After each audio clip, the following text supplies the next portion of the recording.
예수님께서 계실 동안에 은혜를 베푼 사람들이 많이 있습니다. 그리고 예수님께로부터 은혜 받은 사람이 얼마나 많습니까? 많은 나병 환자도 고치고요, 또 여러 가지 질병에 허덕이는 분들 고침받은 사람은 얼마나 많습니까? 얼마나 그 사람들이 큰 은혜를 받았습니까? 도무지 세상에 의사로 고침받지 못하는 병을 고침받은 사람들이에요. 심지어는 죽은 사람도 살리셨어요. 장례 중에 장사로 나가다가 살아난 청년도 있고, 장사된 지 사흘이 지난 나사로도 주님께서 살려주셨습니다. 자, 그렇게 많은 사람들이 은혜를 받았는데 성경에 보면 그렇게 살아나고 고침받은 사람들이 어떻게 살았다라고 하는 내용이 없어요. 그게 성경의 특징입니다. 은혜 받고 그 다음에 어떻게 됐다는 말씀이 없다, 그 말이에요. 오스카 와일드라고 하는 사람이 그것을 나름대로 추리를 합니다. 생각해 보았다, 그 말입니다. 예수님께서 과거에 은혜를 베푼 그 사람들이 어떻게 살고 있는가, 예수님께서 그들을 만나보신다는 이야기입니다. 어떤 곳에 가니까 알코올 중독자를 예수님 만나요. 보니 어디서 많이 본 사람 같은. 그래서 예수님께서 내가 당신을 어디서 본 일이 없느냐라고 물었더니 그 사람이 대답하기를, 있지요. 나는 본래 다리에 장애를 갖고 있던 사람인데 예수님께서 고쳐주셔가지고 이렇게 씩씩하게 걷게 됐습니다. 그런데 말입니다, 다리에 장애가 있을 때는 얻어먹고 살았는데 건강해지고 보니 할 일이 없어요. 나를 반기는 사람도 없고 일거리 주는 사람도 없고, 그래서 점점 타락해서 이렇게 술 없이는 못 살게 됐습니다. 그 얘기요. 또 하나 예수님께서 만난 사람은 싸움질하고 있는 혈기와 주먹이 몹시도 사납고 드센 깡패였습니다. 가만히 보니 그도 낯이 익은 자라 사연을 물어봅니다. 자네는 어쩌다가 그렇게 폭력배가 되었나? 깡패가 대답하기를, 저는 원래 시각장애인이었습니다. 예수님께서 제 눈을 열어주셨습니다. 그래서 감격하고 감사했습니다마는 눈을 감았을 때는 몰랐는데 눈을 뜨고 보니까 안 입고 온 사람들이 너무 많은 거예요. 더럽고 치사하고 모순되고 부조리하고 부정부패하고 사치와 타락, 여기에 우라가 치밀어서 주먹을 쓰다 보니 이렇게 됐습니다. 말되는 이야기 아닙니까? 정말로 예수님께 은혜를 받았다, 예수님께 구원을 받았다 하는 사실은 좋은데 그 다음에 그가 어떻게 살았을까? 은혜를 지키며 은혜 안에 살았나? 그게 문제입니다. 철학자 파스칼이라는 사람이 이렇게 말합니다. 세상에는 많은 사람들이 사는 것 같으나 알고 보면 두 종류의 사람밖에 없다. 왜? 다 죄인이니까. 위에서부터 아래까지 죄인이 아닌 사람이 없다. 그러나 두 가지 죄인이 있다. 나는 죄인이다 하고 죄인됨을 알고 사는 사람, 죄인이 그 하나고, 또 하나는 죄인이면서도 나는 죄인이 아니다라고 하고 내 잘못까지도 남에게 떠맡기고 내가 왜 죄인이냐고 고집부리며 사는 교만한 죄인이 있다, 이렇게 말합니다. 글쎄 옳시다. 저는 이렇게 생각을 합니다. 목사 입장에서 이 세상에 두 가지 사람밖에 없는데 세상에 하나님의 은혜를 안 입은 사람은 없습니다. 은혜 속에 태어나고 은혜 속에 삽니다. 모두가 은혜 속에 사나 은혜를 아는 사람이 있고 은혜를 모르는 사람이 있습니다. 은혜를 감사하고 사는 사람이 있는가 하면 은혜를 배반하고 사는 사람이 있다, 그 말이에요. 세상에는 이 두 종류의 사람밖에 없다고 말씀드리고 싶습니다. 사랑하는 성도 여러분, 은혜로 은혜 되게 하는 길이 어디에 있습니까? 은혜가 은혜 되려면 먼저 깨달음이 있어야 합니다. 아멘. 깨달음이 중요합니다. 생각이 없는 감정은 여러분 감정이 아니에요. 심지어 잠재의식까지도 지식이 있어서 감정이 더 많은 것입니다. 생각해 보세요. 내가 뱀을 만져도 뱀인 줄 모르면 무서울 것이 없습니다. 옛날 제가 자라던 시골에, 저는 직접 목격을 안 했습니다마는 저희 아버님이 그래요. 이 앞을 못 보는 사람이 고기를 잡는데요, 이 풀숲구멍을, 풀을 이렇게 더듬더듬해서 손으로 잡는데 기가 막히게 잡는데, 그런데요 뭘 잡았다고 손을 번쩍 드는데 깜짝 놀랐답니다. 뱀을 잡아가지고요, 이 손이 얼마나 힘이 센지 뱀이 그냥 그 잡히는 순간 죽은 거예요. 안 보이니까. 이게 모르면요, 안 보이면 한 번 더 할까요? 무식하면 용감한 거예요. 내가 사자를 만나도 사자라는 것을 모르는 동안 내가 두려울 게 없다 그 말이에요. 그런가 하면 어쩌다가 무뚝뚝한 남편이 결혼 10년 만에 큰맘 먹고 장미꽃 한 송이를 사들고 돌아왔다고 합시다. 그 의미를 아는 아내는 얼마나 감격하겠습니까? 그러나 의미를 모르면 그까지 장미꽃 한 송이가 무슨 소용이 있습니까? 뭐 그리 감격스럽겠습니까? 아무것도 아니죠. 결국은 내가 과거에 얼마나 은혜 가운데 있었는지, 내가 은혜를 얼마나 헤아릴 수 있는지, 은혜를 은혜로 아는 지식이 있어야 비로소 감격이 따라오는 거예요. 이걸 모르기 때문에 은혜 가운데 살면서도 은혜를 모르는 겁니다. 그런데 여러분, 이상한 것은 은혜에 대한 감각 기능은 역경 속에 있다는 거예요. 결코 풍족한데, 결코 유족한데 이 은혜의 감격이 없어요. 잘 들으세요. 아주 유명한 말이 있습니다. 배고픈 사람의 코가 예민하다. 아시죠? 배부른 사람은요, 코가 둔해서 냄새 잘 못 맡아요. 그러나 정말로 배고픈 사람은요, 몇백 미터 앞에서 나오는 불고기 냄새를 코로 맡습니다. 기가 막히게 냄새를 맡아요. 은혜에 대해서도 그렇습니다. 은혜에 대한 고마운 마음도 알고 보면 풍족한 사람은 그 감각이 둔해요. 그 감각 지수가 낮아요. 그까짓 것이라고 평가절합니다.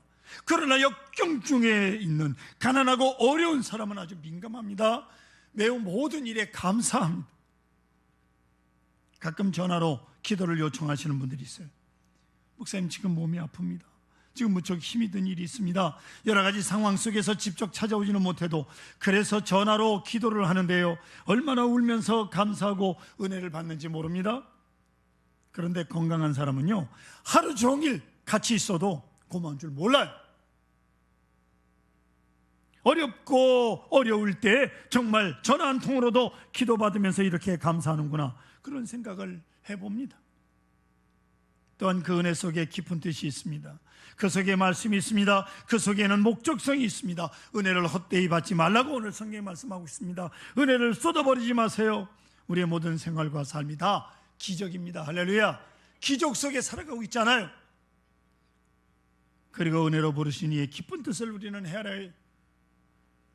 또한 성도 여러분, 이제 감격해야 됩니다. 은혜에 대한 보답은 기쁨이에요. 은혜로 주셨으니 감사해야죠. 용서받았으니 감격해야죠. 만족함이 중요합니다. 만족함. 그리할 때 그 만족과 충만함이 사람을 내적으로 변화시키는 거예요. 하나님 은혜의 만족을 느껴야 성품이 변하고 가치관이 변하고 세계관이 달라지는 거예요.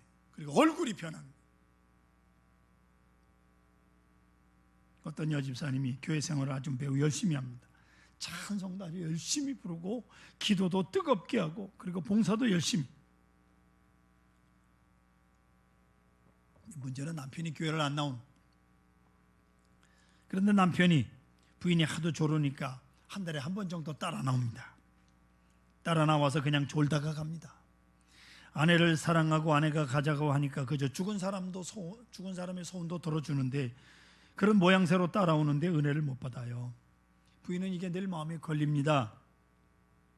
어떻게든 남편이 은혜를 받아야 되겠는데 어느 날 교회에서 유명한 부흥 강사 목사님을 모시고 부흥회를 교회에서 하게 되자 남편을 잘 달래서 모시고 나옵니다.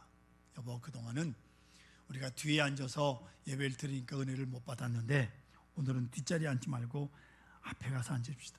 앞이 아랫목이니까 뜨끈뜨끈한 데서 은혜를 받읍시다. 그랬어요. 남편은 제일 앞자리에 남편과 같이 은혜를 받으려고 하는데 역시 부인은 은혜를 충만한데 남편은 뒷자리나 뜨끈뜨끈한 앞자리나 역시 졸고 있습니다. 속이 상한 부인이 부흥회가 끝나고 집에 돌아오면서 남편을 보고 당신이 어떻게 그럴 수 있느냐고 원망을 해요. 왜 은혜를 받지 못하느냐고 남편에게 물었더니 남편이 빙그레 웃으면서 오히려 부인에게 묻습니다. 은혜 받으면 어떻게 되는데? 당신 은혜를 받았나요? 은혜 받았으면 어떻게 되느냐? 은혜를 받았다는 당신, 그게 은혜이면 나는 그런 은혜 별로 탐탁지 않다는 거예요. 무슨 말인가 하니 은혜 받은 부인의 마음속에 감격이 있고 생활의 변화가 있어야 되는데 부인은 그저 잔소리꾼인 거예요. 사사건건 잔소리만 하는 거예요. 은혜가 입에만 있고 성품에는 없는 거예요. 그러기에 이 남편은 그런 은혜라면 나는 받고 싶지 않다는 거예요. 남편 아직도 인도하시지 못하신 분들 은혜를 제대로 받으시고 성품도 변화되시기를 바랍니다. 사랑하는 성도 여러분, 그걸 알아야 돼요.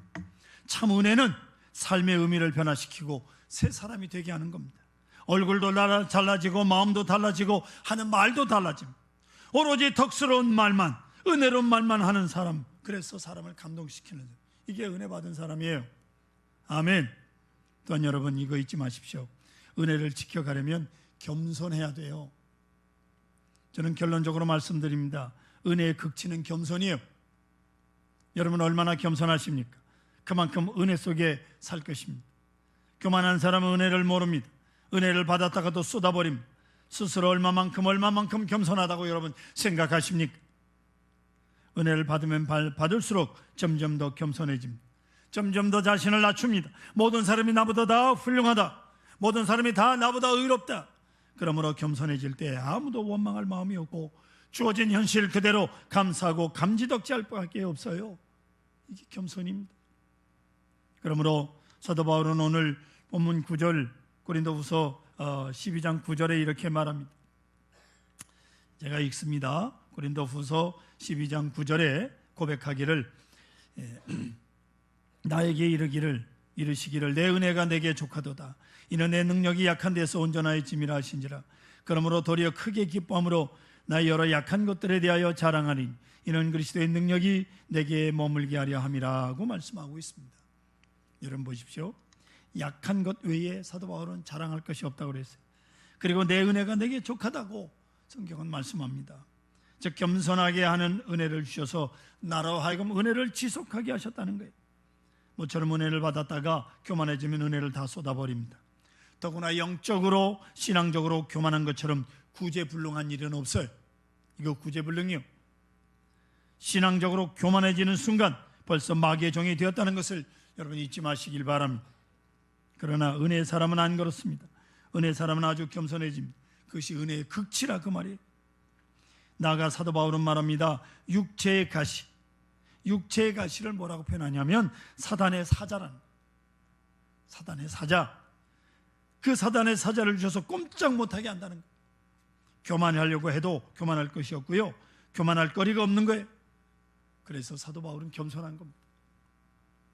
그래서 사도 바울의 고백은 뭡니까? 나의 나됨은 오직 은혜요, 내게 주신 은혜가 헛되지 아니하여 오늘 내가 있다, 그뿐입니다. 내 은혜가 내게 족하다, 이 말은 충분하다 그 말이에요. 충분하다. 사랑하는 성도 여러분, 여러분에게 주어져 있는 현실 속에 은혜를 충분하다고 여기십니까? 더 바랄 것이 없어야 됩니다. 이대로 만족해야 돼요. 사도 바울은 이제 은혜에서 은혜에게 자신의 생명을 위탁해버립니다. 그대로 감사하며 삽니다. 살아도 죽어도 잘 돼도 못 돼도 범사의 주를 높이고 은혜의 종이 되어 살아가는 겁니다. 사랑하는 성도 여러분, 오늘 우리는 주님이 베푸신 성찬을 통해서 그 주님의 은혜를 다시 한번 감격하려고 합니다. 주님은 나를 위해서 모든 것을 주셨습니다. 살을 찢으시고 피를 흘리시며 우리를 구원하셨습니다. 나의 나됨의 은혜가 점점 이 성찬을 통해서 더 깊어지고 높아지고 더 많은 신앙의 열매를 맺으며 충만한 은혜 가운데 사는 그런 귀한 생이 되시기를 간절히 축원합니다.